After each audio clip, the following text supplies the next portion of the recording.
All right, I'm Franz Pear with Skyline, and we're going to dive into how you can use Wireshark to view HTTP requests. And we'll even extract a file that was transferred over HTTP.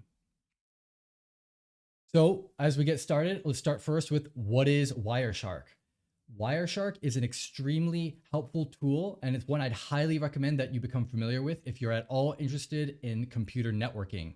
It is a packet analyzer, which means you can basically capture some computer network data and just suck it into Wireshark, and Wireshark will help you read it. So you don't have to worry about looking at binary or hex, all that raw data. Wireshark will process that data and make it a lot easier for you to read.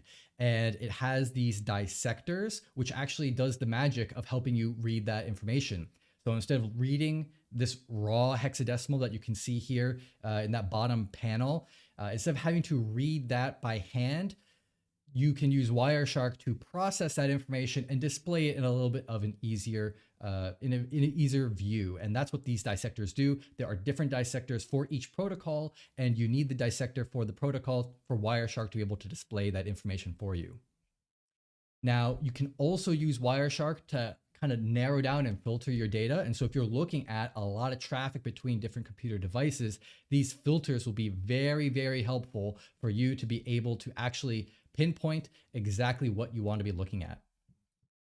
Now, we've covered Wireshark briefly. I think most of what you're going to learn is going to come down to actually using Wireshark. So let's take a look and do a quick primer on HTTP, because that is the protocol that we are going to be analyzing today. Now, a quick primer on HTTP. It is the hypertext transfer protocol. And basically the way that it works is when you have a browser, you want to go connect to a website, your web browser will make a request to the server. The server will take that request. It'll do its calculations, do its math, send a response back to you. It'll fill that request, and your browser will process the response and display whatever information that it has to the user. So most of the communication that you're going to be expecting in HTTP is going to be in this structure where it will be a client, that is the browser, making a request to the web server, and then the web server is going to do some processing, and then it's going to send a response back. So that is what we're going to expect to see today. Looking at the actual HTTP requests, the HTTP protocol, you've got the client request, and you've also got the server response. And so I'm going to walk through how these look, and so you can expect you can see that and expect to see that when you open the packet capture. All of this data, naturally, the HTTP protocol is done completely in plain text. That's the hypertext transfer protocol. That's the first T in HTTP. The actual contents of a file that it might be sending might be in binary, but the protocol itself is in ASCII text. On the left side, we have the client request. This is what the browser is sending to the server. I've broken it down into these two components. At the top, we've got the request line. And so these are example requests and responses trying to go to the Cyber Skyline contact page. You can see there's a request to get the /contact page using HTTP 1.1. And then below that, we've got the headers. So this is, you could think of it as a little bit as metadata, but these headers provide additional information about the request, such as what type of device is making this request, the format of the data being sent. Sometimes this is the format of the data we want to receive. And it can also be used for caching. There's a lot of different things that you can do with headers, but these are kind of the auxiliary pieces of information associated with the request. On the right side, we have our server response. So the client has sent the request, the server has done its thinking, and now it's going back and it's sending a response. This is also in text. That first line is the status line. And so you can see the HTTP 1.1, and then we've got the 200, that's the status code. So if you go online, you can look up the HTTP status code. Status code means okay. That's actually what comes right after. So you can see status code 200 okay. The response was processed successfully. And then we've got the headers that the server is sending back to the client. And this is where we see some additional information like the caching that I mentioned. You can see the last modified date, the content length. That's how large the payload is. And that's what and the payload is that body that we see at the bottom. So those HTML tags, the start and end tag, that is the contents of the response. In this case, the request being made is to get a page, which means that an HTML code is what is being sent back. You can use HTTP to transfer lots of other things, any other files. And so you use it to transfer images, JavaScript code, videos, MP4s. All of those files are being transferred via HTTP. And so even when you're looking at the server response, if the HTML code requires an image to be displayed on the page, a subsequent HTTP request will be made to go and retrieve and download that file to display it on the browser. All right, so let's actually take a look at the different techniques that we're going to use within Wireshark. The very first thing that we're going to cover when we switch over to our live demo is identifying who is the server and who is the client. So that's a very key concept, right? Trying to understand which way is data being sent and who is requesting the data and who is sending the response back. I highly recommend getting used to the filter within Wireshark. You can go online and pull up some additional manuals, which will teach you other filters that you can use in Wireshark. Today, we're going to use the HTTP filter. So you literally just type that into the bar at the top, hit enter, and it's going to just limit the packets to the HTTP traffic. After we're able to do that filtering, we can now look for the HTTP requests and responses. This is going to be very important for us to identify who's the server and the client. You can identify which packets are HTTP requests by looking for that request line that I showed you in the previous slide. And that request line is going to start with the HTTP method, and it's going to show you the resource that is being requested. And so let me see if I can point to it a little bit more easily. Oops, I'll move my myself here. So over here at the top, we've got the HTTP method. That's the get method. And then following that, we've got the actual resource that is being requested. And that is how we know that this is an HTTP request. Now that we've identified that this is an HTTP request, what we can do is we can look at Wireshark's dissection and see what it tells us about the IP addresses of the source and the destination. Now, I've mentioned that requests are made by the client and sent to the server. So that would mean that the source, the SRC, is the client, and the dest, the DST, is the server. And that's what I have here highlighted in yellow. And so 192.168.1.140, that is the source, and the destination is the 174.143.213.184. Let's go and look at an HTTP response to confirm that we have this correct. HTTP responses should have a status line, like I showed on the previous slide, which will have the HTTP protocol version, as well as the status code and the status text. So let's go back over here again. I'll point it out. We've got the HTTP 1.1, 200 is the status code, and then we've got OK, that's the status text.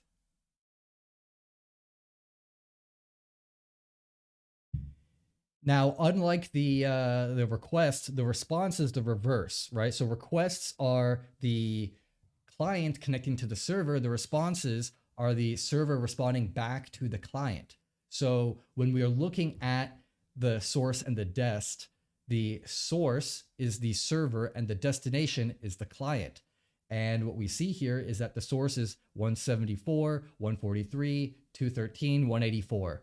So that is the server. And that matches what we saw on the other slide with the dest. So the source and the destination should be flipped. And that's exactly what we're seeing here. And so we can use that to confirm that we've double checked our work. And we think that we are correct here with that assumption that this is the source here is the server and the destination is the client. Let's move on to another thing that we can do within Wireshark. I'm going to show you how to follow a TCP stream. This becomes a very helpful feature when you look at a packet capture that has a lot of different data and you want to be able to just look at a single piece of data. You don't want to have to, you want to look at a single like transcript of data. You don't want to have to look at every single individual packet by itself. So that's why you'd want to use a TCP stream. And what TCP streams do is it takes all of the traffic in a single connection between two devices and it puts them into a single view. That way, if we follow a TCP stream on an HTTP request, it will show us everything that was requested and also the response. Because when an HTTP request is made, the client will will establish a new connection with the server and then wait for the server to respond, and then it'll close that connection. That whole line of communication is being captured, and you can see that in a TCP stream. To actually go and look at a TCP stream, what you'll want to do is click on a packet that is part of that stream that you want to view. If you're looking at a lot of data and you're not sure which packet that might be, that's when the filters come in handy. So I filtered by HTTP. And what you can do then is right click on the HTTP packet that you're interested in. Then you can go to follow and then TCP stream.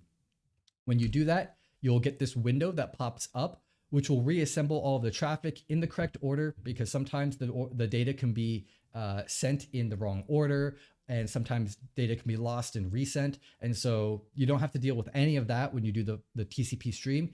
Wireshark will actually clear that all up for you and give you a nice consolidated view. And you can also see that it's color coded. So on one side of the communication, it's in red, the other side is blue. And in this case, you can see that there's a little bit of a legend here where we've got the client in red and the server in blue. And actually that matches what we were looking at with the request and response. The client sends the request, the client is in red, and you can see the client is requesting this get images layout logo.png. And the server is in blue, the server is responding back. And actually you can see some of that raw data there below the headers, and you can see the magic bytes for the PNG file type. So that's actually the raw data of the response that is being sent back to the client. All right, one more thing that I want to show you all before we go into the demo, and that is how to actually export files that are being transferred over HTTP. Wireshark actually makes this super easy for you. I might have skipped a slide here, so I'll just quickly recap it. You basically are going to go to the top menu, the file, and then from file, you're going to go to export objects, and then you're going to click on HTTP. When you do that, you will get this window that will show up here. It will show all the files that have been transferred over HTTP, and you can select individual files and just save one at a time, or you can export all of them using save all. And that's really, really handy if you want to actually like reassemble the website that someone was visiting. That's actually entirely possible, exporting that data through this functionality. So if you've got any questions about that, shoot them out to me in the chat. I will try to answer them as we go through the demo. But I think what's really cool is to actually see how this works in the real world. So I'm going to switch over now to my demo. And I have an HTTP packet capture. It's actually the same packet capture that I used to create these slides. And we're going to take a look at analyzing it. So I'm over here and I have about 40 packets within my packet capture. And I can see here that there's an HTTP packet over here and an HTTP packet over here. One thing to keep in mind is that all of this traffic is technically HTTP, but Wireshark will only tag it as HTTP if that is the packet in which it is doing the dissection. So what you can actually see here is these lines on the left side that are grouping these packets together. That indicates that all of these packets are part of the same TCP stream, and it's all the same connection. But only in this packet number 4 and this packet number 36, only in those two packets is Wireshark processing the HTTP data and making that available for you to see. All of it is still technically HTTP, but there's a lot of packets in between that don't have any useful information for you to look at as HTTP data. So I've got a couple of questions that I want to be able to answer here. If you are currently going through the practice gym, these questions are going to be relevant to you. The first thing that I want to do, it's a little bit out of order for the gym, is actually just go ahead and identify the server and the client like I had shown in the slides. And so if I type in HTTP over here, we're going to narrow down to these two packets. And actually what I'm going to do is I'm going to switch over to a tighter view so you all can see this a little bit better. So, all right, let's zoom in here. This should be a little bit easier to see now. So I have sorted and filtered, I filtered on HTTP. And if I click on this packet over here, I can see that this is an HTTP GET request. Wireshark will also give me this nice view here where I can see request method is GET, request URI is this PNG file. This is the version of HTTP. And here are our headers. So this is an HTTP GET request. And we've got the source as at 192.168.1.140. So that is the HTTP client. And the destination 174.143.213.184. That is the server. We click on the HTTP response. We see that the source and the dest are flipped. Right there. So now we've identified the client and the server. Let's go and figure out additional information about the server and the client. And we can do that by looking at the headers. So if I go back to the HTTP request and I scroll down over here, I need to expand my view a little bit.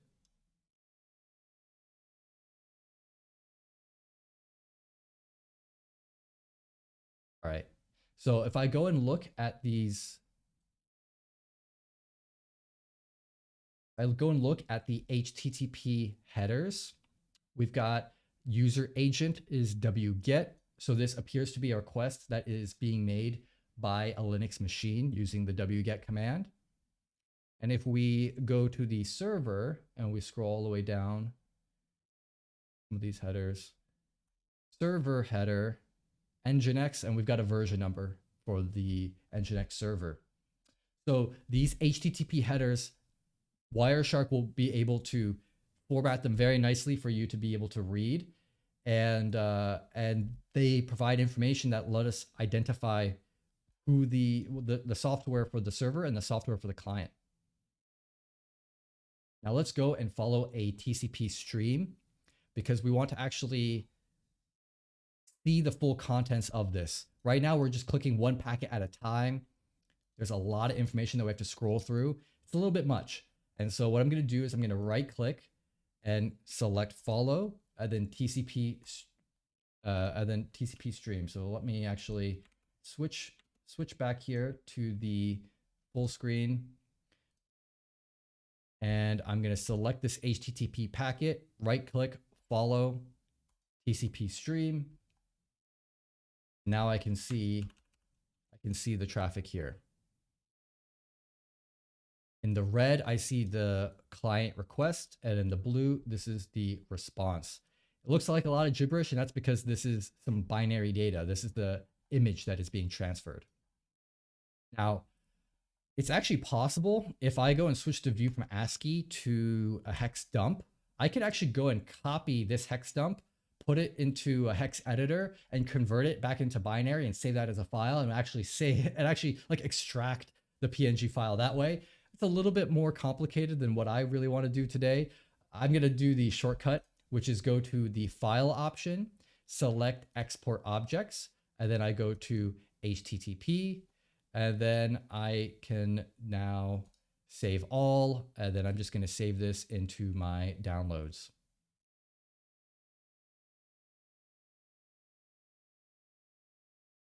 Great. And if I go and open my downloads right now, there we go. We've got an image. So that is how you export HTTP files. Sorry, that's how you export files transferred over HTTP. You could do a lot more than images. It'll do videos, it'll do audio, anything that's being transferred over HTTP, you can capture it in that way.